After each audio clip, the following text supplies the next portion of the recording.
guys. Come on, Hope. cheer for DaNa. I want more games. This has been a good series. Regardless of whether or not it's a 3-1, I don't think the score really depicts how well DaNa has I know, like it. played so far consistently throughout every single one of his games. Yeah, you look at the score and this looks like it was so one-sided, but that's not the case. Like Byun is winning these games, no question about it. And I'm going to contest that, but it's not like he just kind of A moved and won and DaNa's some random scrub. No, DaNa is kicking ass today. Okay, scores are now fixed. And spawning here in the lower right corner of the map on Star Station, cross-only version. DaNa not happy with mines. He is the Pink Circ player. Play for Mine Sanity. It is DaNa. Ultras are pretty good. Of course, you can find more DaNa. I'm trying to segue out of that. At RadicDaNa on Twitter. I made that awkward. So did Byun, though. It's okay. All right, up here, across from his opponent. Keep in mind, this is actually only cross. If you ever need to host a tournament and you want a somewhat more balanced version of Star Station, hey, host the ESL version. Because they get it, man. Up here in the top right-hand corner of the left-hand corner of the map, my god, the red Terran player, Byun Prime, under the alias Puppy King, we're here on the North American server, spawning as red Terran. You can find out more about him, Byun Prime. Definitely go support him. He has a ridiculously strong bracket in the GSL Challenger division. Has to go up against the winner of Yanhua against Rain, as well as fight Keen in the TBT. Easily his best matchup. Always has been, always will. Well, we're talking about matchups here, man. TVZ is my favorite matchup to watch. I don't care who is playing, what the caliber of players are, whether they're bronze grandmasters. I will watch pretty much any TVZ matchup right now. I can't get enough of this. And I don't know if either of these players would ever watch the VOD for this, but, you know, big shout out to both Byun and DaNa for playing today. I mean, you guys have put on a magnificent show for us to watch. And from this caster to you, if you ever watch this, thank you, sincerely. It's been a lot of fun. But I hope this is not the last match of the day. I really don't. I really hope DaNa can pull off another victory. Because not only is it more StarCraft, it's more Byun and more DaNa. Alright. Let's see. We do have a hat trick down here for DaNa, so it will not be an early pool play anymore. Reapers obviously are going to be the go-to choice on this map. I mean, you have... The main has a ledge. Not only... It has 2 ledges, aside this ridiculously long ridge. That you can really utilize to the best of your extent to be able to get consistent scouting from your opponent. For if your opponent like actually has link speed complete, you can poke in here with the Reaper and guaranteed scot-free get out due to the fact that the combat drugs do regenerate that HP there. Yeah, there's pretty much no unit on the field that a Reaper doesn't trade cost effectively with, shy of like maybe a siege tank in siege mode. But I guess Byun, not being aware that this is cross only, does go to the wrong base initially, but that's not that big of a deal. His Reapers are quick enough, he'll get to the base. But not before Queens will be very close to being out, so he will not be able to do too much harass. He can poke, he can be annoying, and he'll scout, but that's going to very limit what he can do. And DaNa, I guess, has expected Reapers. Yeah. Does already have Zerglings patrolling. I like that choice. I mean, it's like you spawn against Protoss as a Terran player on this map. You're like, oh, I'm gonna get Blink on. Let's defend it now. Yeah, I mean, there's certain maps that just really give away like what will likely happen. Yeah. Well, I feel this map's a little better than Antigua. It's not as impossible to take a 4th base as it is on Antigua, I feel. No. Not easy, mind you. It's not. Wow. Nice micro from Byun thus far. Yeah, barely getting away. 9 health on that one Reaper. Combat drugs now kicking in. Queen wants to stop it, but so slow off creep. So slow. Even more Queens coming out here for DaNa, though. I like the fact that he's pulling both of them into the natural, due to the fact that he does have additional Queens back up in the main spawning to continue with that injection, creep spread. I always sees the Reapers coming in. These Zerglings are done. They're meant for nothing more than to soak damage. I mean, that's it. They're not here to kill these Reapers without speed. They're just here to soak that damage so the Queen can do her job. And yeah, we'll push this off again. But as soon as that extra Queen comes out, how many are on the field? Yeah, 4 Queens currently. He should have. DaNa should have no problem throwing this off without taking any drone losses. But I would love to see some creep spreads start between the main and the natural, because rallying these Queens around is not going to be fun. We should see just epic creep spread on here, and really, as long as he does maintain creep spread, not only can he delay his opponent's push, as the Reaper just barely, he actually gets gets out of it, but he does. 2 drones for that too. Not too bad. Speed's near completion though, so I mean this is Yeah. going to get shut down. But the problem is, And that's kind of like the ticker on the clock. It has reached the end. yeah, and here's the follow-up to this with the Hellions. So yeah, you're going to have speedy Lings to deal with the Reapers, but the Hellions going to have something to say about that. Mm-hmm. And then following this too, I mean, he got the scouting information, so he doesn't need to invest a little bit more mineral, and of course the gas count too, which delays further tech in that Marauder just to be safe. I mean, he'd be like, my opponent's going link heavy, I'm making Marines, cheap, effective, and I don't really want to. I'm not gonna want to be forced to make Marauders if I don't have to. Well, bunker coming up. I mean, Byun is so safe at home. There's like really no form of counterattack that DaNa could pull off that would be a danger to him. So that's why he's very confident and able to know that he can, yeah, I'm just going to move across the map. I got hella Reapers. I got hella Hellions. I don't know why I'm saying that word. I'm white. Hi, guys. That was awesome, but yeah. Alright, Squeeze is going to be forced to back off for the time being. He needs to And one plug this queen hole in the immediately wall. falling here, the second one will most likely go down as well. But here's There are the no choke. transfuses available to DaNa, and this could potentially just be the end of Oh! the game. Oh no! He actually gets past this. Spy Yeah. Power going to do a bunch of damage before it does go down. The Hellion numbers have been limited, but there's still... Yeah, okay, here we go. Here's the additional Zerglings. And it's not so much the Reapers that are the problem here, it's these Hellions. Yeah, that was very nice engagement there initially by DaNa, getting the surround on the Hellions while they were in the ramp, so they couldn't micro out of it. Yeah, I mean, most situations you don't want to fight Hellions on the ramp, because yes, they'll fry your Zerglings alive, but with one queen on either end, he was able to just hold him there with kind of... I guess you could classify it as a meat shield force field. I mean... And that was potentially, with the amount of area you have in the main base to micro, like if Byun had actually gotten 4 or 5 Hellions and 2 Reapers up there into DaNa's main base, when he has absolutely nothing at his disposal aside from Lings and a queen, that's game-ending damage. And we do have a little bit of a run by here. Yeah, forcing by that lift DaNa. off, not too bad. Yeah. But Widowmines are out in the field, and now DaNa's in that same situation where it's like, oh my god, Widowmines. I You would know- love to see a Ling just stay there, hold positioned under it. I know it would be like very cost ineffective to do this, and guys, this idea is coming from a Terran player, not a Zerg player. But I would love to see God. players like start mixing in, not a lot, but a couple Roaches to soak the Widowmine hits, because they're so much more durable, right? They're not that expensive. And Roaches, even if they don't get picked off by the Marauders, they can take more than one Widowmine hit. Yeah, the I don't know. problem with that, you have to invest in speed in order to really Yeah, make that it's a a viable huge investment. investment, and like still, you want mutas out pretty much as fast as you can to be able to deny those medevacs. Yeah, here comes the Spire.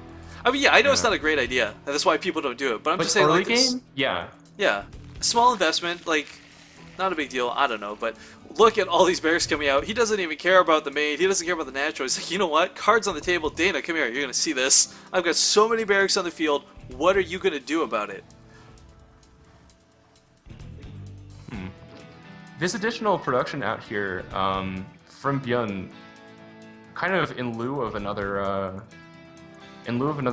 command center, is interesting. Just the timing of it. I wonder if he's going to initially just like pop a bunch of reactors on there after these first couple Marines complete, or what he wants to do with it. Because you can't really support this, especially with reactor barracks. I mean, 9 reactor barracks. Off of... I wouldn't be shocked if these are actually tech labs, because of course you can still produce units like normal, but then it gives him the option of having those Marauders out later on when he needs them. Yeah. But one thing is, here we go, DaNa back in full swing rather. He's got his creep spread going, something he definitely lacked last time. And it's not like creep spread wins you the game. It definitely helps and contributes quite heavily, but this extra This scouting map, information... it can very well win you the game. Yeah. It compounds so much more than a lot of maps in the pool. Because actually, no, the pool's been getting steadily bigger, but. Even so, I mean, the scouting information, Yeah. the 2 seconds, you know, when Byun stops to clear up creep tumors with a scan, those 2 seconds can sometimes buy you a life. But all this tech upgrade on the way for DaNa. He's on 4 bases now. I mean, he's looking not too bad. But it's these Widowmines. Look, again, with that massive spread. Beautifully done. Yeah. And DaNa can't really engage. Again, with the Mutalisk, he's going to come in for some harass, but as always, Byun with the turret is ready for the Mutalisk harass. It's very difficult to push out on the map because you really have to, as a Terran player on this map, because it's very difficult to balance the amount of Widow Mines you have to leave at home to defend against counterattacks due to the fact that the Zerg player has such a wide open choice to engage.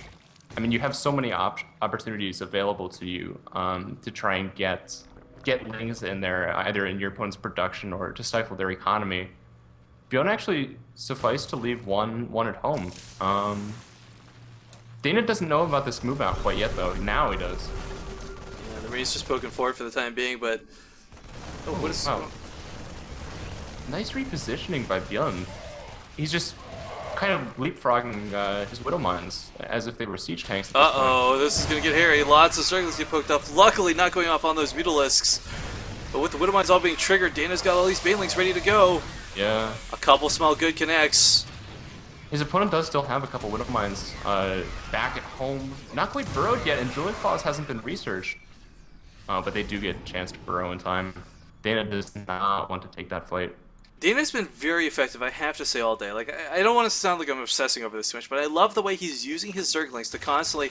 Like, you'll see him kind of... It looks like he's dancing them around, but he's just trying to bait the Widow Mine hits out early on and use them for splash damage versus the Terran opponent. I gotta tell you, like, from a Terran perspective, it's so unfair how many units we have that do friendly fire damage, Panda, compared to the rest of the game. Yeah. Drilling Claws is now being researched as well. And the Hive transition is actually a little bit late here, or later than usual for DaNa. Oh wow, forcing units into his medevacs. DaNa can actually just pull a couple lings through there and activate the rest of the mines and then go for broke. But the Mutalisks are in the top right corner of the Yeah. map in God knows where land. And if you could have sniped those medevacs, that would have been huge. I mean, several of them are already very low. Oh, but these Widow Mines are about to rearm. And DaNa's got to be quite careful about this. He will clean these up, though, quite nicely, I might add. As the Widow Mines have been a huge thorn in his side all day. Absolutely. Well, these Mutalisks are searching around the map. They do find this drop, actually kind of randomly. That awkward coincidence. Try to go around for like a southern attack on your opponent's base. Surprise! A drop is about to hit. I mean, we do have DaNa mining from 4 geysers at this point, getting the 5th base underway, but Byun should be looking to expand here relatively soon. His last command center, his 4th, did finish up at the moment, is now floating it down. Gonna opt to take the low base. If DaNa had any idea just now, he probably could have I know. swarmed in there. I But now he's got to be careful. All those Widow Mines have been burrowed. Oh wow, but the Marine support is actually far away, and all of the mines detonate except for one. This is that This could be opportunity. DaNa's engagement. DaNa has to go in now. There's no better opportunity. The Mutalisks, unfortunately, in the middle of the nowhere, again in the top right corner of the map. But look at all these Baneling hits connecting to everything. But there's still so many Marines to follow this up, and a beautiful spread out of Byun. And if those, I gotta say, like, if those Mutalisks were with the army, Panda, I think that would have gone DaNa's way so much better. But this has been how Byun has really been winning these games all day, is forcing DaNa to pull his Mutalisks back to defend against drops. If the Mutas are in these engagements as they take place, it goes so much differently for DaNa. Yeah. Forcing splits like this, definitely the best thing he can do. But, okay, we got another run coming by. A lot of Widow Mines here. Yeah. Ultras Oh my Cavern. gosh, beautiful move by Byun. Yeah, I mean, like, Unburrow those. oh, the Widow Mines, man, the Widow Mines. Yeah. They're worse than nukes, because it's like, will they go off? Will they be good? Will they be bad? But, okay, we have that Ultra swap coming. And we're going to have that late game battle, that clash, and these barracks still don't have anything on them. They're still naked, so perfectly, yeah, there we go. 4 tech labs already coming down. Byun kind of knowing it's getting to that point in the game. 18 minutes in, 19 minutes in, Ultras will be out soon. And Byun at this point, he is capable of saturating Oof. that 4th base. Big Widow Mine hits on those Mutalisks. Don't actually kill too many, but they did pepper and pick off quite a few. But Byun actually moving around here to the 6th and 5th base of Byun, or I guess the new 5th, as the previous 5th did actually die.